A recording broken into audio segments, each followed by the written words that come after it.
شہزادی للی اور گدھا شہزادہ بہت عرصہ پہلے ایک دور دراز کی سلطنت میں ایک خوبصورت شہزادی للی رہتی تھی۔ وہ نیک دل، ہمدرد اور نہایت ذہین تھی۔ اس کی خوبصورتی کے چرچے پوری ریاست میں تھے اور بہت سے شہزادے اس کا ہاتھ مانگنے آتے، مگر شہزادی نے کبھی کسی کو قبول نہیں کیا۔ اس کی خواہش تھی کہ وہ کسی ایسے شخص سے شادی کرے جو نہ صرف ظاہری حسن میں بہترین ہو بلکہ دل سے بھی نیک ہو۔ اسی سلطنت میں ایک عجیب و غریب کہانی بھی مشہور تھی، جادوگرنی ظلمہ کی۔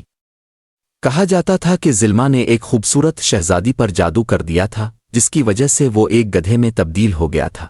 اس شہزادے کا نام ایڈورڈ تھا اور وہ ایک بہادر اور نیک دل انسان تھا، مگر جادوگرنی کے انتقام نے اسے ایک گدھے کی شکل میں قید کر دیا تھا اور وہ صرف سچے پیار کے ذریعے ہی اپنی اصلی شکل میں واپس آ سکتا تھا۔ ایک دن شہزادی للی اپنی سلطنت کے قریب ایک جنگل میں سیر کر رہی تھی کہ اچانک بارش ہونے لگی۔ اس نے ایک غار کی پناہ لی جہاں اسے ایک عجیب منظر نظر آیا۔ ایک گدھا انسانوں کی طرح بیٹھا ہوا تھا اور کچھ سوچ رہا تھا۔ شہزادی حیران ہوئی کیونکہ عام گدھے ایسے نہیں ہوتے۔ تم کون ہو اور یہاں کیا کر رہے ہو؟ للی نے پوچھا۔ گدھے نے آہ بھری اور کہا، میں ایڈورڈ ہوں، ایک بدقسمت شہزادہ جس پر جادوگرنی نے جادو کر دیا ہے۔ شہزادی کو یقین نہیں آیا، مگر جب گدھے نے اپنی کہانی سنائی تو اس کا دل بھر آیا۔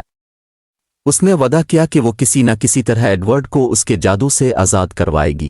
للی نے سلطنت کے سب سے دانا بزرگ سے مشورہ کیا۔ بزرگ نے کہا، یہ جادو تبھی ختم ہو سکتا ہے جب کوئی شخص دل کی گہرائیوں سے گدھے سے محبت کرے اور اپنی مرضی سے اس سے شادی کرنے کو تیار ہو۔ یہ سن کر للی سوچ میں پڑ گئی۔ کیا وہ واقعی ایک گدھے سے شادی کر سکتی تھی؟ مگر وقت کے ساتھ جب اس نے ایڈورڈ کو بہتر طریقے سے جانا تو اسے احساس ہوا کہ وہ واقعی نیک دل اور بہادر تھا۔ اس کے الفاظ میں سچائی تھی اور اس کا دل سونے جیسا تھا۔ ایک دن للی نے اعلان کیا، میں ایڈورڈ سے شادی کروں گی، چاہے وہ گدھا ہی کیوں نہ رہے۔